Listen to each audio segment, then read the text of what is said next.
That'd be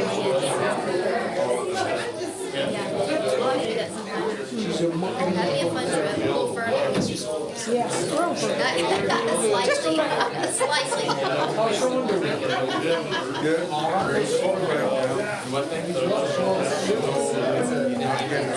Hey, what's going on? yeah. A little slower. Let's turn to song number 339 tonight. You say 339? 339. I like the energy. I can feel the vibe. It's a good vibe. Good vibe? Yeah, it's a good vibe. It is a good vibe. 339. I will sing the wondrous story of the Christ who died for me. How he left his home in glory for the cross of Calvary. Yes, I'll sing the wondrous story of the Christ who died for me. Sing it with the saints in glory, gathered by the crystal sea. Let's do verse 5. He will keep me till the river rolls its waters at my feet. Then he'll bear me safely over where the loved ones I shall meet. Yes, I'll sing the wondrous story of the Christ who died for me. Sing it with the saints in glory, gathered by the crystal sea. All right, who's got one for me here? Go for it. 516? 516. You guys gotta be gentle on me. I'm not as good as Mr. Miller at this. Just a stand-in. Just an innocent stand-in. Okay, this is good. I like this. It's easy. It's a good one. We have an anchor. 516. Will your anchor hold in the storms of life when the clouds unfold their wings of strife? When the strong tides lift and the cables strain, will your anchor drift or firm remain? We have an anchor that keeps the soul steadfast and sure while the billows roll. Fastened to the rock which cannot move, grounded firm and deep in the Savior's love. When our eyes behold through the gathering night the city of gold, our harbor bright, we shall anchor fast by the heavenly shore, with the storms all past forevermore. We have an anchor that keeps us soul steadfast and sure while the billows roll. Fastened to the rock which cannot move, grounded firm and deep in the Savior's love. Man, that one got me. What's the next one? Who's got one for me? Go for it. 517. All right. Flipped it right over. Okay. Okay, I got this one. I am resolved no longer to linger, trying by the world's delight. Things that are higher, things that are nobler, these have allured my sight. I will hasten to him, hasten so glad and free. Jesus, greatest, highest, I will come to thee. I am resolved to enter the kingdom, leaving the paths of sin. Friends may oppose me, foes may beset me, still will I enter in. I will hasten to him, hasten so glad and free.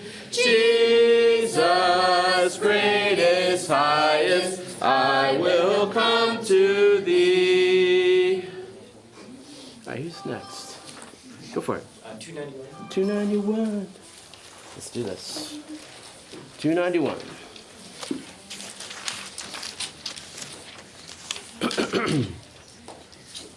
I'm pressing on the upward way, new heights I'm gaining every day, still praying as I onward bound. Lord, plant my feet on higher ground. Lord, lift me up and let me stand by faith on heaven's stable land, a higher plane that I have found. Lord, plant my feet on higher ground. I want to scale the utmost height and catch a gleam of glory bright. But still I'll pray till heaven I've found. Lord, lead me on to higher ground. Lord, lift me up and let me stand by faith on heaven's stable land, a higher plane that I have found. Lord, plant my feet on higher ground. Okay, one more,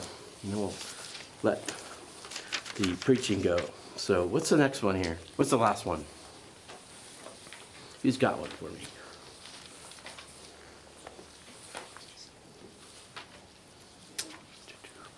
Anyone? You got another one? 220. 220, all right. Are you sure you're going to let him get away with two? Are you sure? That's quite a big ask there. 2 in a row. That's pretty rare. I don't know if Mr. Miller ever let that happen. I'm going to let it happen because I'm pretty lenient. I'm not quite as strict as Mr. Miller's. Well, let's do Christmas. Oh, really? Wow, we should. Well, okay, we'll do 220 and then we'll do a Christmas song. Okay. You guys are ready? All right, 220. Sweet hour of prayer, sweet hour of prayer, that calls me from a world of care and bids me at my Father's throne make all my wants and wishes known. In seasons of distress and grief, my soul has often found relief and oft escaped the tempter's snare by thy return, sweet hour of prayer, sweet hour of prayer, sweet hour of prayer. May I thy consolation share, till from Mount Pisgah's lofty height I view my home and take my flight. This robe of flesh I'll drop and rise to seize the everlasting prize, and shout while passing through the air, farewell, farewell, sweet hour of prayer. Okay, who's got the Christmas song? Uh-oh. All right. Go. Yeah, you go. 106. You've been waiting for this one. It's been a whole year. I guess, no, I think, didn't we sing one like a couple months ago? Just randomly, I think we did. Yep. All right. 106. Come on, Nate, you're gonna sing this. Come on. Just don't cross your arms. Don't have your arms crossed. Hark the herald angels sing, glory to the newborn King. Peace on earth and mercy mild, God and sinners reconciled. Joyful all ye nations rise, join the triumph of the the skies, with angelic hosts proclaim, Christ is born in Bethlehem. Hark the herald angels sing, glory to the newborn King. Hail the heaven-born Prince of Peace, hail the Son of Righteousness. Light and life to all he brings, risen willing in his wings. Mild he lays his glory by, born that man no more may die. Born to raise the son of earth, born to give them second birth. Hark the herald angels sing, glory to the newborn King. All right, take it away.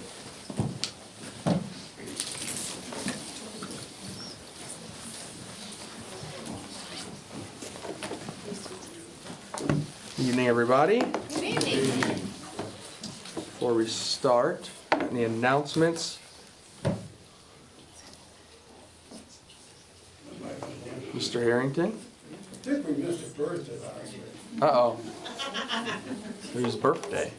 She wasn't here. Oh. I don't think that's possible, Mr. Harrington beside you. No, I think she can fly another week. No comment. But she was out of town. Okay. All right. So Miss Harrington's birthday. What else? Yeah, it's my mom's birthday. I knew that. I was just giving Dad the opportunity to get brownie points to announce it. Yeah. Or Aaron. Today's Mom's birthday. I did not forget. I didn't text her on purpose, so I want to tell her in person. Happy birthday. Some people.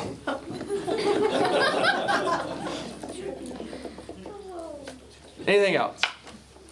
Before you sing happy birthday. All right, let's sing happy birthday to Miss Harrington and Becky. Happy birthday to you. Happy birthday to you. Happy birthday, Miss Harrington and Becky. Happy birthday to you. It's funny, we're singing a Christmas song. Noah and I were working yesterday, and for a little bit we listened to Christmas music, and I left at lunchtime and went to Wheat, Montana at the Y, and the lady was making my sandwich, and I was like, man, I think the people up front had music going, and then the people in the back the cooks had music going, and I was like, man, I heard one song that I recognized that was definitely not a Christmas song, but I thought I heard Jingle Bells, and I was like, that must be some weird variation. But then the lady in front of me, was ordering, I was waiting for my food, she was like, is that Christmas music? And the lady's like, yeah. She's like, I have it on shuffle, so I'll get like a rap song, and then I'll get a rock song, and a Christmas song, and I was like, that's weird, but Christmas song is approved. Christmas music is approved. Let's see here. We're going to start in 2 Chronicles chapter 7 this evening.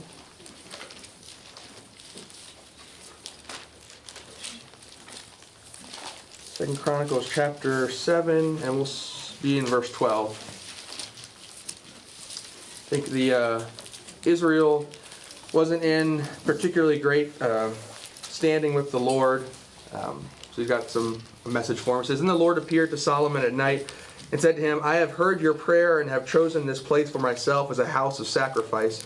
If I shut up the heavens so that there is no rain, or if I command the locusts to devour the land, or if I send pestilence among my people, and my people who are called by my name humble themselves and pray, and seek my face and turn from their wicked ways, then I will hear from heaven, will forgive their sin, and will heal their land. Now my eyes will be open, and my ears attentive to the prayer offered in this place. For now I have chosen and consecrated this house, that my name may be there forever, and my eyes and my heart will be there perpetually." Israel, we hear often how Israel would make a mistake, and they would turn their backs on God, and they'd come back to the Lord, and it happened quite a bit. But you know, all the time, people make lots and lots of mistakes, and we do things that we regret, and later we look back on it, we're like, I'm not sure how I thought that was going to end, or I'm not sure in what way I thought that was a good idea, or why in the moment I thought that was a good idea, or I didn't. I think it was just a terrible idea. In Virginia, I think I was about 10. We were at the gym, and Dad made me jog sometimes, and I was jogging on the treadmill, and I think Jacob and Dad were over on like the weightlifting, and Jacob was doing pull-ups, and Jacob was like a super small, wiry child, and I was not. So Jacob's like doing pull-ups, and I was like jogging, and I was like, oh man, that's so cool. He's like cranking out pull-ups, and I just like lost my foot. I don't know if I stepped on the side or I tripped, but I fell down and fell off the treadmill. And I was so embarrassed, I was just trying to get back. I don't really remember too well. I think I was trying to get back on as fast as possible. And I just went to run back and stood back on it, and it just launched me back off again. So I fell off once. It's like, oh, just jump back on it. Fell off again. In hindsight, there was really no good way that was going to end.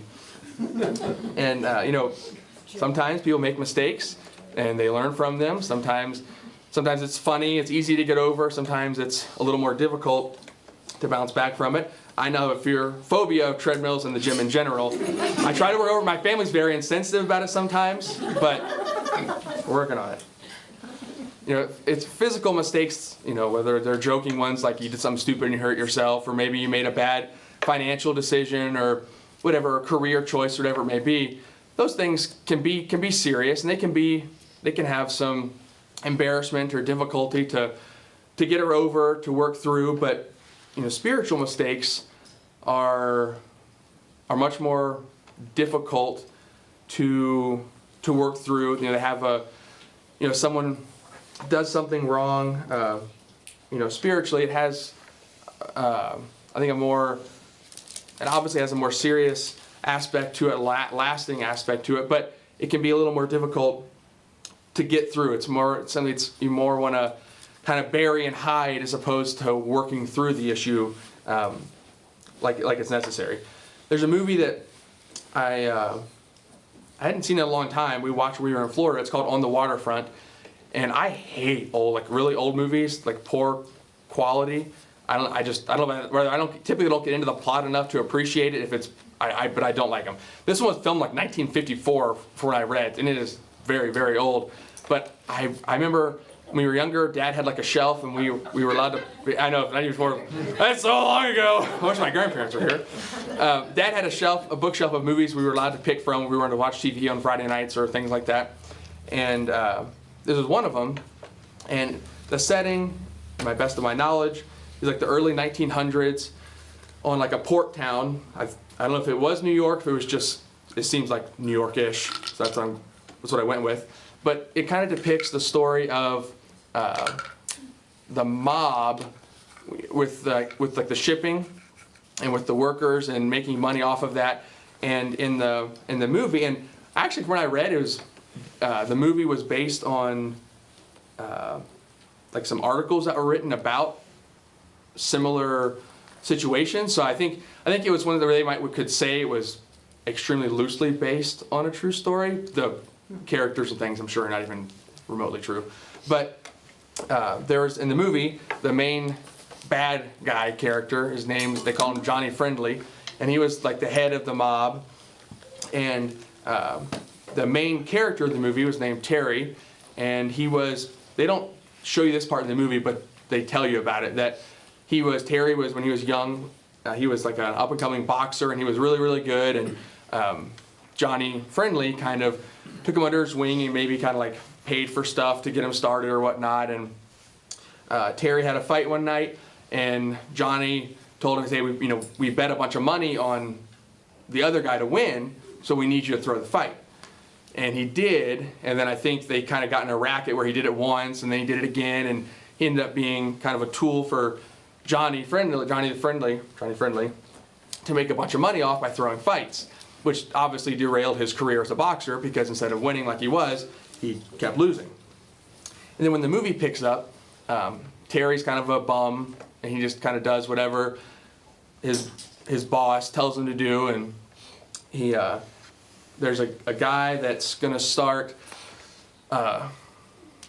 testifying about a crime against the mob, and they've tried to threaten him. It's not really working, and they tell Terry, "Hey, we need you to get that guy, whatever his name was, just take him up, get him to come and meet you on the roof where he had these pigeons." He had pigeons. He's like a hobby. Weird people that have birds as pets. That's not normal. And he got him up there, and he was like, "We're just gonna scare him. We're just gonna try to tell him he needs to knock it off, and he better not testify, or something bad might happen." So he tells him, "Hey, I got your pigeon. I'll meet you up on the roof." He goes up there, and he's sitting there waiting, and the guy ends up getting thrown off the roof, and he's killed. And Terry's very bothered by it, and he's like, his brother was actually kind of the right-hand man for the mob boss, and he's like, "Charlie, I thought they were just going to rough him up." And he's like, "Well, they probably tried, but he didn't listen, so they did what they had to do." And he's like, he was a good guy. He's like, he didn't deserve that. And it's obvious in the beginning of the movie that Terry does not like where he's at. He knew the guy that ended up being killed, and he felt kind of trapped. But once he was under the thumb, so to speak, of the mob from the beginning with throwing fights, he kind of got in that cycle, and he felt like he was trapped. He was trapped there and couldn't do anything about it. I want to look at a couple examples in the scriptures of some kind of similar situations, because it's so easy, if we know that as Christians, just because we become a Christian doesn't mean that we're never going to mess up, we're never going to make a mistake. And it's so easy once we make a mistake or go down a road we shouldn't, or I should say not so easy, it's so difficult sometimes, it can be so difficult to come back from that, to make the right decisions, to deal with it appropriately, and to move forward. Let's start in Matthew 26.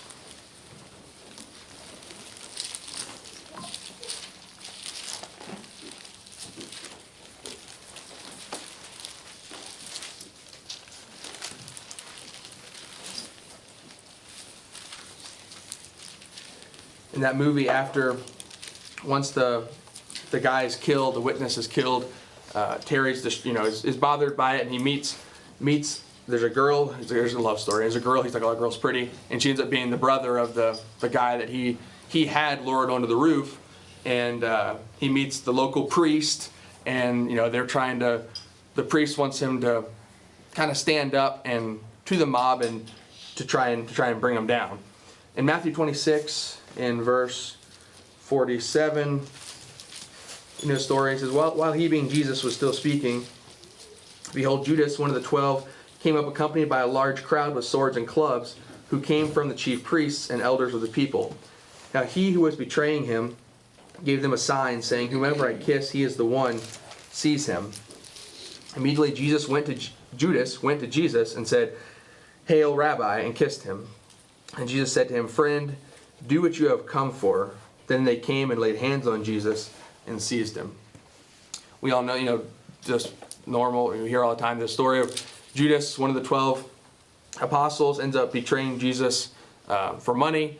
And I think I've heard, maybe Judas, what his motivation was for doing that, whether he had been chastised by Jesus or disciples and, was upset or angry or whatever caused him to do that. That's not really that's not the point I'm trying to make. Matthew 27, starting verse 1. This is after Jesus has been arrested, and he's been before Caiaphas. It says, "Now when morning came, all the chief priests and the elders of the people conferred together against Jesus to put him to death. And they bound him and led him away and delivered him to Pilate the governor. Then when Judas, who had betrayed him, saw that he had been condemned, he felt remorse and returned the 30 pieces of silver to the chief priests and elders, saying, 'I have sinned by betraying innocent blood.' But they said, 'What is that to us? See to that yourself.' And he threw the pieces of silver into the temple sanctuary and departed. And he went away and hanged himself." Judas is a pretty good example of someone that made a huge mistake. Or I'm not sure you could say mistake. Made a terrible decision, did a terrible thing. And he realized it, and he was overcome with guilt, and he thought that returning the money would maybe help his conscience a little bit, or he'd feel a little bit better.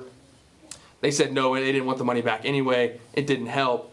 And I think Judas felt so trapped, he thought the only option left was to kill himself, to commit suicide. Satan uses, in the example of Judas, he used the fear, the guilt, and the hopelessness that Judas had. He used those against him. And Satan won in the case of Judas. Let's go to 2 Samuel chapter 12.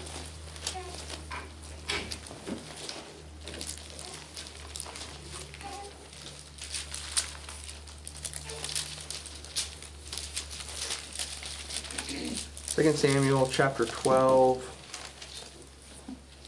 Let's see. So here's the story of David, and David. The rest of Israel went out to war. David didn't go. He stayed, and he saw a woman, and he ended up committing adultery with her. And he was David. The sin was going to be found out by her husband. So David's solution was to set it up so that Uriah would most likely be killed. He was successful in that. Uriah was killed in battle. Nathan the prophet comes to David. He tells him this story about, this this guy had tons of sheep, and this one, poor dude had one sheep, and the rich dude took the one sheep from the poor dude, and he's like, what should be done? And David got all upset and angry, and he's like, man, that guy deserves it. He needs to get it. And Nathan's like, that's you. That's what you did. You took what Uriah had for yourself when you shouldn't have. And part of me when I read that story, it's like, David was smart. Like when he heard the story, that I think David must have had such a sense of justice or something, that when David heard the story of the sheep, it's not like David had forgotten what he had done, I assume, not too long ago. But David must have just been so engrossed by the story and just enamored with how wrong it was. I can't believe someone would do that he didn't see that Nathan was obviously talking about himself. But David was caught in really two sins, in adultery and murder. It wasn't by his own hand, but he was the one responsible for it. He did it on purpose. And David has kind of a choice to make when Nathan confronts him. It's obvious Nathan knows, and David's not dumb. David knows the Lord knows. But this isn't this is no insignificant matter. David messed up. David made some very, very poor decisions, and David has to figure out what he's going to do about it. And we see his response in verse 13. So then David said to Nathan, I have sinned against the Lord. And Nathan said to David, the Lord also has taken away your sin. You shall not die.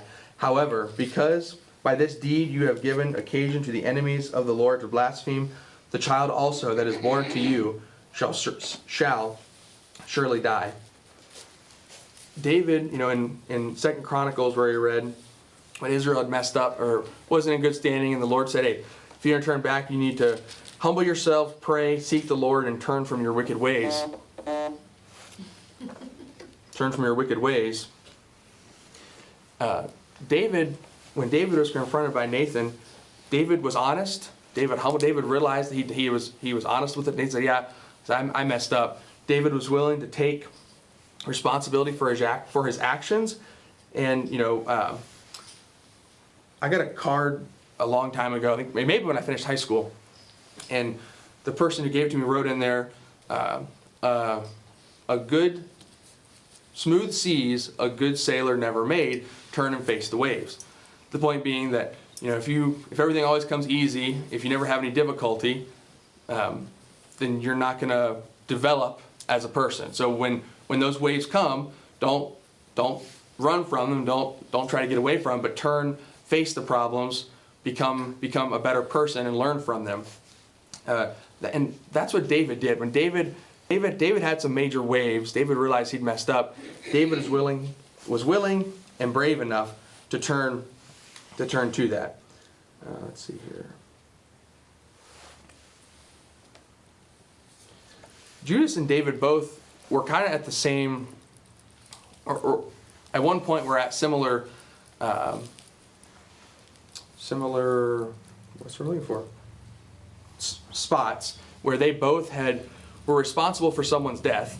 Neither of them laid hands on them, but Judas betrayed Jesus and turned him over to the Jews. And David had set up Uriah to be killed, even though neither of them physically laid hands on the men they had killed. They both had done that. And at that point, neither of them could go back and change what they had done. It's not like they could do something to make up for it or to rectify the situation. They were both at this point where they realized they had sinned, they'd done something bad, and they both had to decide what they were going to do. Judas, it's obvious that Judas felt bad. It's obvious that Judas felt guilty, had remorse. But I don't think Judas believed that the Lord was able and willing to forgive him and to work with him to get through it. David knew that the Lord loved him, and David knew that the Lord was able and willing to help him. And David also knew that just because he had done something terrible, it didn't mean the Lord loved him any less, if that makes sense. David knew that the Lord loved him and wanted to help him. David knew the Lord's character, and David was brave enough to face those waves and to trust the Lord, to trust that the Lord would lead him through the issues that he had to work through. Let's go to 2 Corinthians real quick.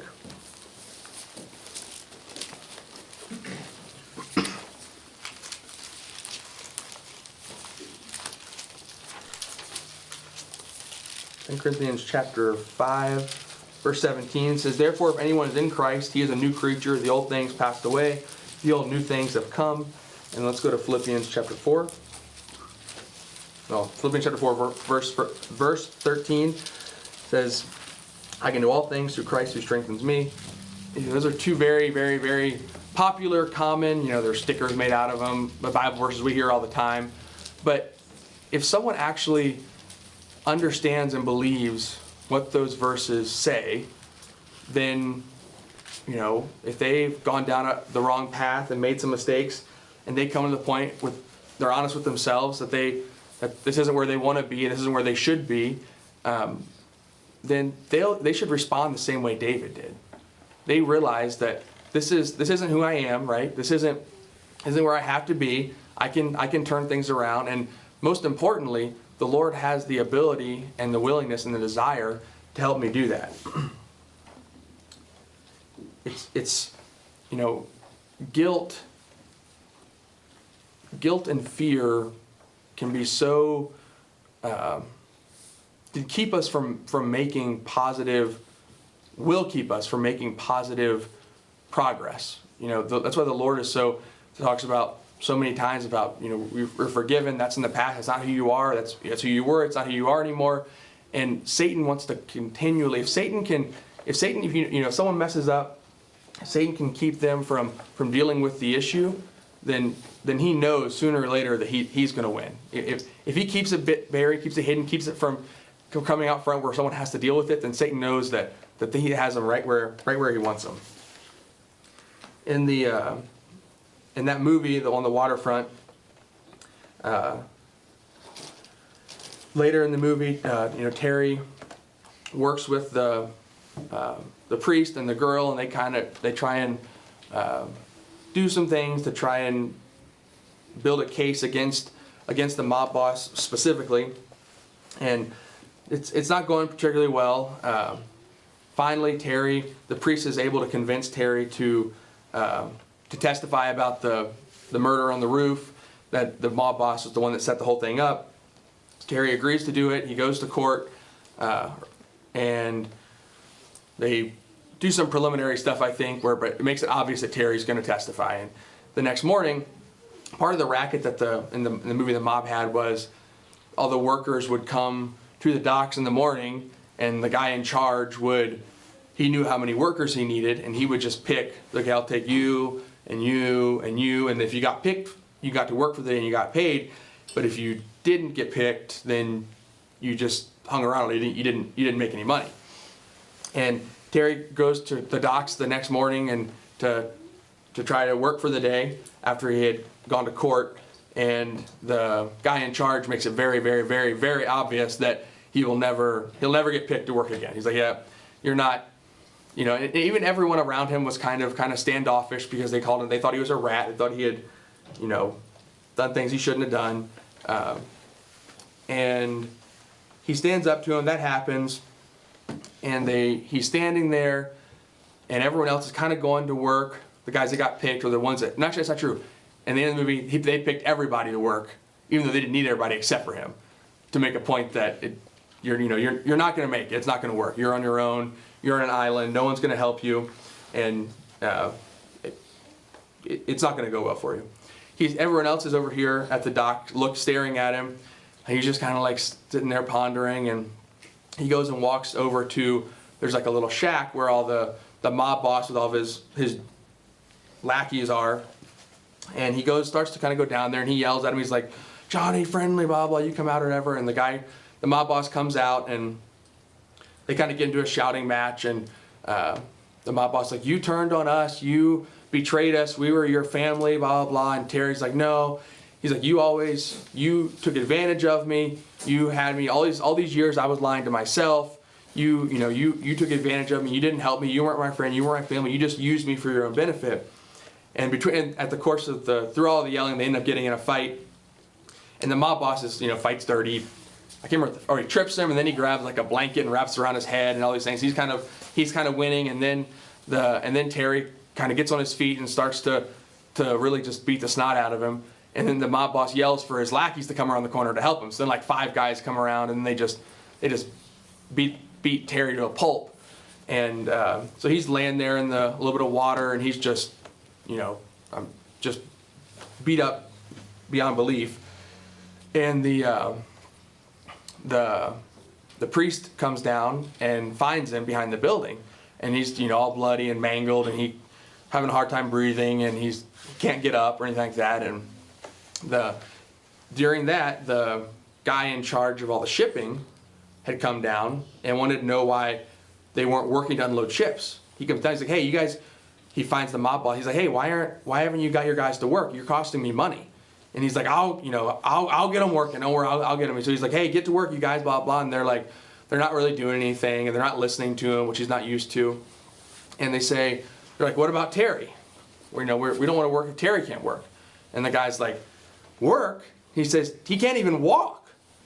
And the guy's like, he goes, you want to know who works?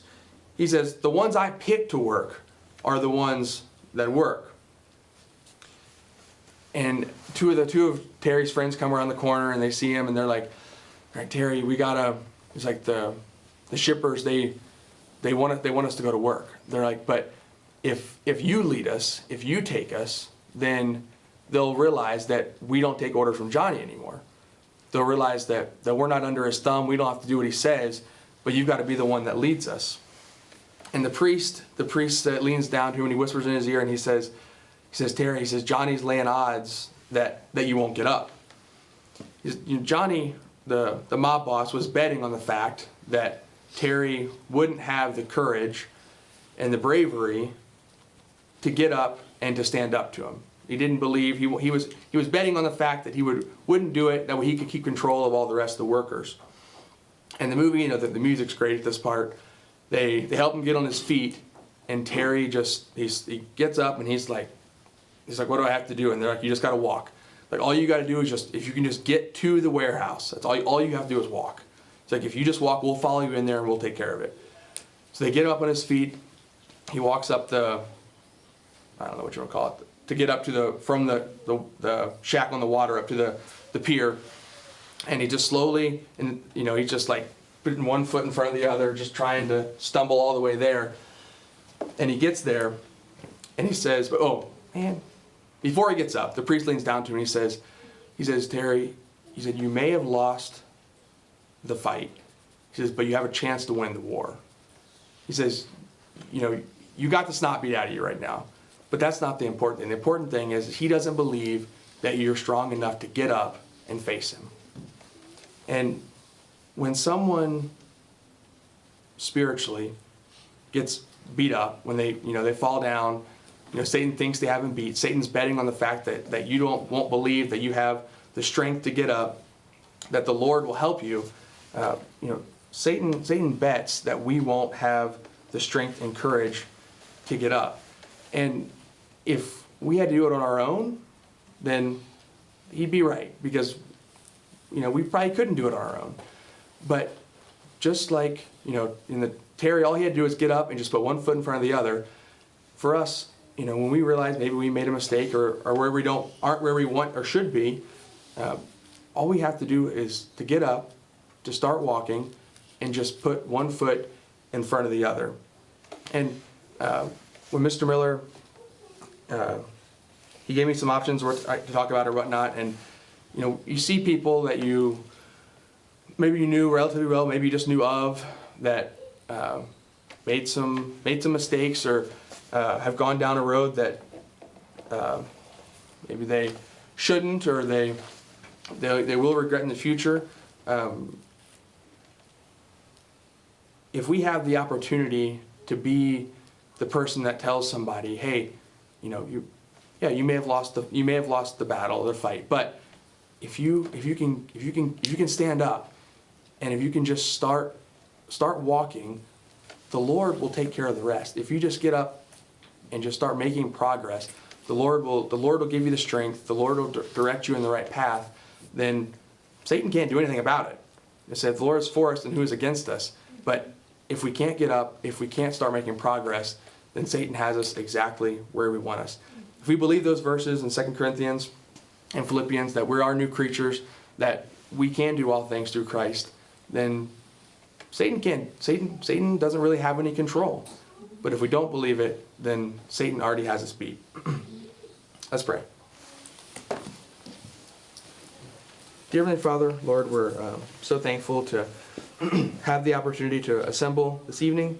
Lord, we're so thankful that you love us, Lord, that you care so much about us, that it doesn't matter what's in the past or what's happened, but if we're willing to come to you, to turn to you, to humble ourselves, to seek you, that you can and will take care of the rest. That you love us so much that it doesn't matter what's in the past. That you want us to succeed, and you want to help us. Lord, I pray that we would do our best. That whether it's for ourselves personally or someone that we see that needs a little bit of help, that we'd keep that in mind, Lord. That it doesn't matter what happened in the past. That you're always there for us, and that if we're willing to stand up, Lord, to walk with you, that you will lead us in the right direction and give us the strength that we need. And just I pray, amen.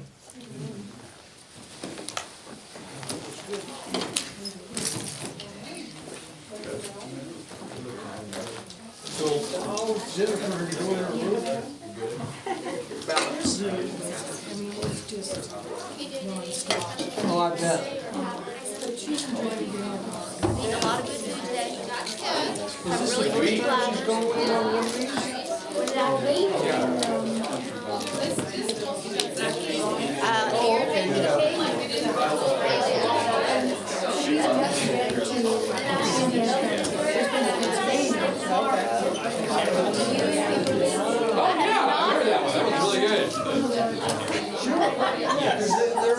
Here's hilarious. When you texted me, so my phone popped up and I was like, that's hilarious. Mom's birthday. Mom's the one texting me. And then I read it. I didn't know what I saw your name. I was like, oh, that's bad.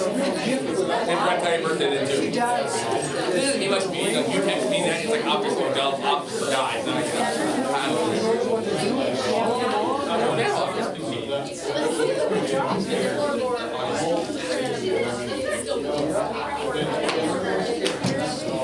Yeah, we like them.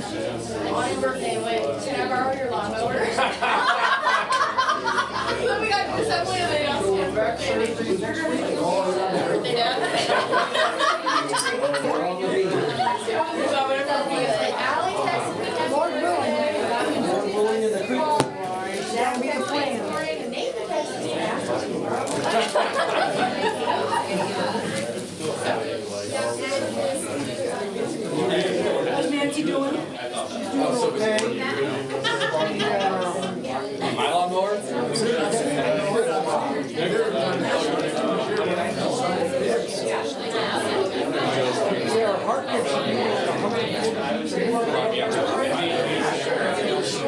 Monday night's probably the best. So you should feel really bad this time. Just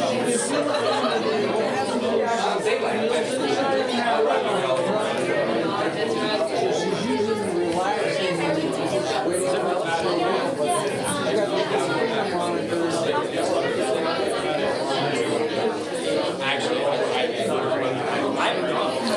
I'm hoping I can take it. she decorated the house. Her and her daughter-in-law decorated the house for fall. So now she's doing this. She's planning to make a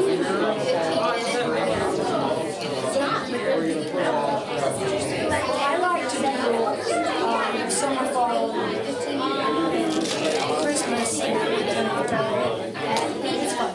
So she took Maddie to work here a week or two ago. Got a bunch of stuff to do. But Erin actually lives in Maddie said it was college. she likes it. She's so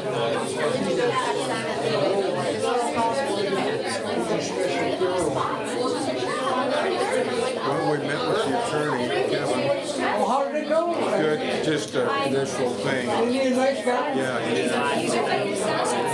So 10 to 500. In baseball, I'd be like a major leaguer. I like it.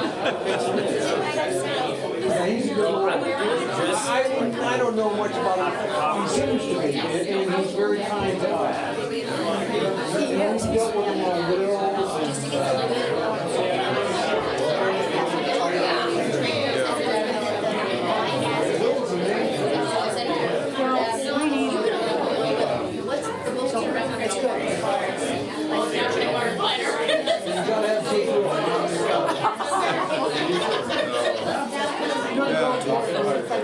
And he's located right by Goodwill, too.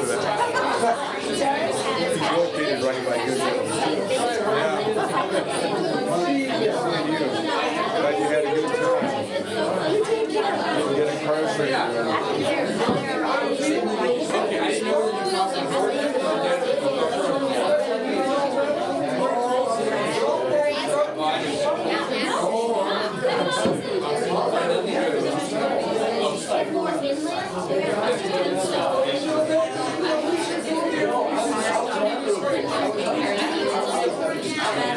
I was in a habit of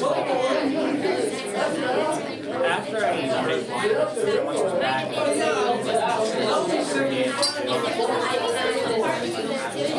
even if I didn't do like that. And like, I thought that was so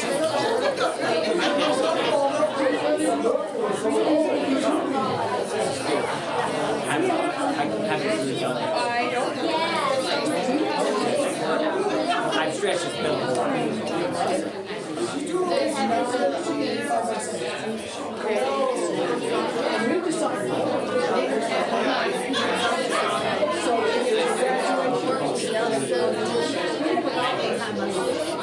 I took a lot of shower, not gonna lie. Oh, I do too. I do. I do look like all the photos over there. I don't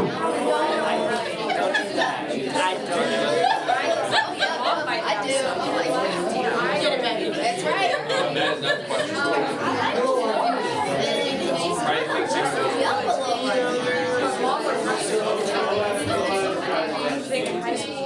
Happy birthday. Thank you. It's been a great day. I love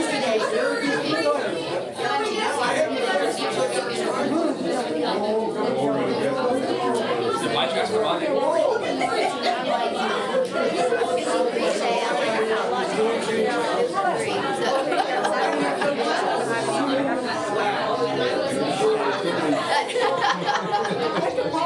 But yeah.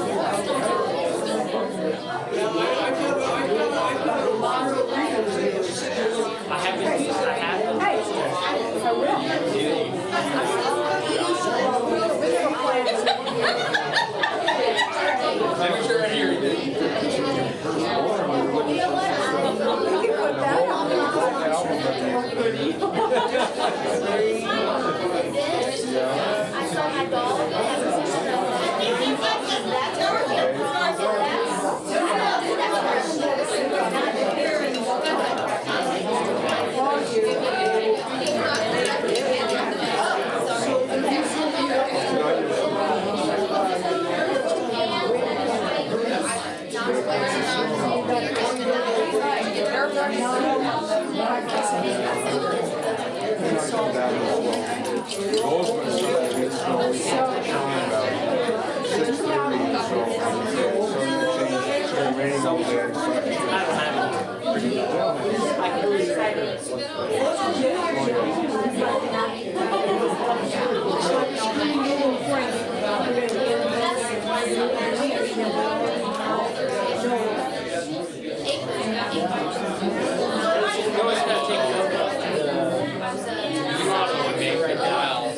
Right till May, and then Maddie, I'm sure, will take this one.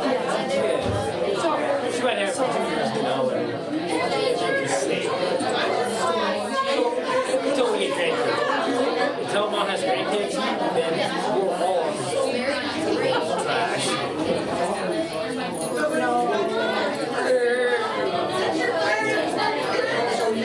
I know. I didn't want to say anything, but I didn't want to say anything. I know.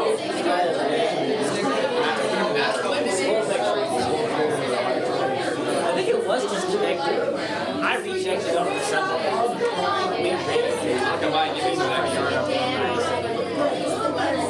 He was looking to brown. Yeah, it looked great on Mondays. Yeah, it's fine.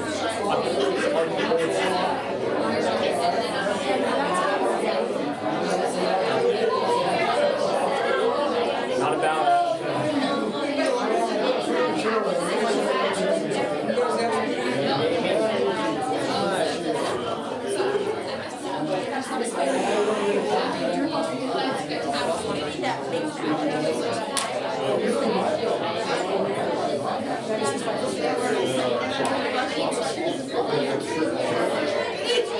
yes. That's awesome. Yay.